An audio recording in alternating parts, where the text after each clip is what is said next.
Lately, it can feel like we're living through one crisis after another. But what if all of that is just a tiny prelude to a much grander and much more final story?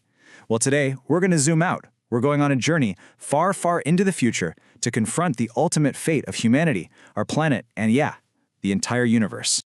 So, that brings us to the biggest question there is, right? What is our ultimate fate? The answer, as you'll see, unfolds over a timeline so vast it's almost impossible to wrap your head around, and it all starts with a threat that is alarmingly close to home.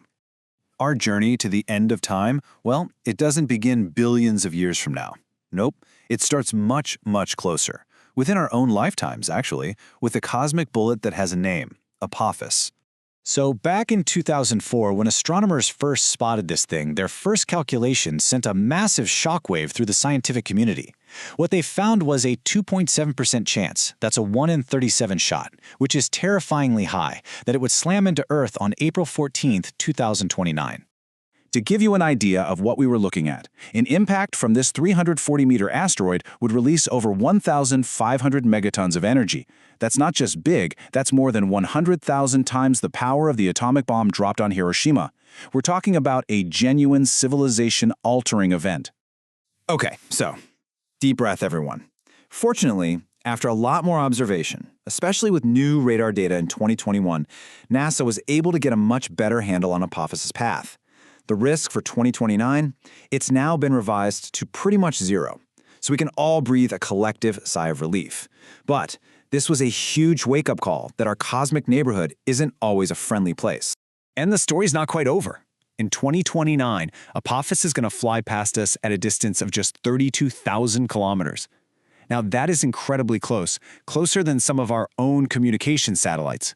It's a chance for us to study it and know for sure, but it really highlights a critical point. Our safety depends on constantly watching the skies. Because it turns out the threats aren't just out there. Some of the biggest ones are coming from right here, deep within our own planet. So while we're all looking up at the sky, the very systems that protect us right here on Earth are also changing, undergoing this slow but completely inevitable transformation. Life is even possible here thanks to three critical shields.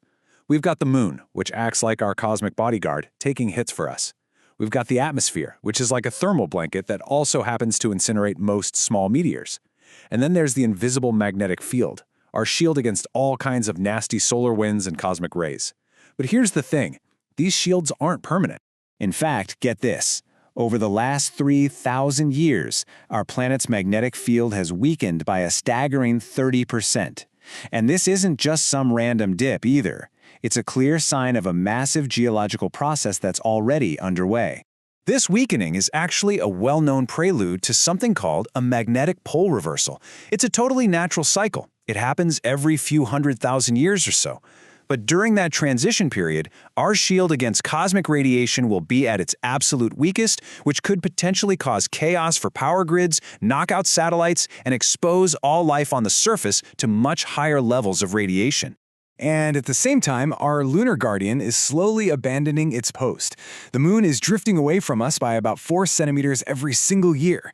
This slow retreat is making our days just a tiny bit longer, and in about 600 million years, it'll be so far away that it will never again be able to create a perfect total solar eclipse. Now, these changes to Earth, they're really just the opening act. As we start to zoom out on the timeline, from thousands of years to billions, we begin to see that our entire solar system is set for a truly dramatic makeover. Just to try and wrap our heads around this kind of time frame, think about this. By the year 4000, Niagara Falls will have completely eroded away. In about 40,000 years, the Voyager 1 probe we launched in the 70s will drift past a distant star. In 100 million years, Saturn's majestic rings, they could be totally gone. And in 200 million years, plate tectonics will have shoved all our continents back together into one giant supercontinent. But the biggest change of all? Well, that's going to come from the very heart of our solar system.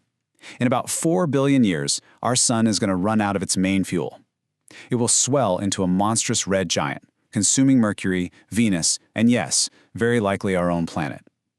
Then, after that violent phase, it'll collapse down into a tiny, dense white dwarf, just a stellar ember slowly cooling and fading into black.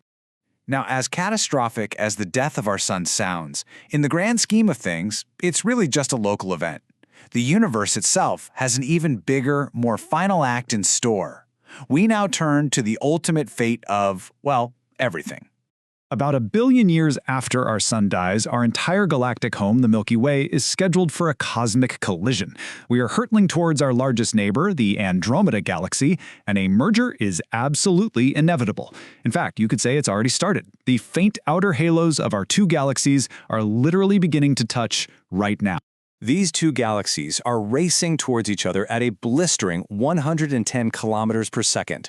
When they finally merge, they'll create a brand new giant elliptical galaxy that some have nicknamed Milkomeda.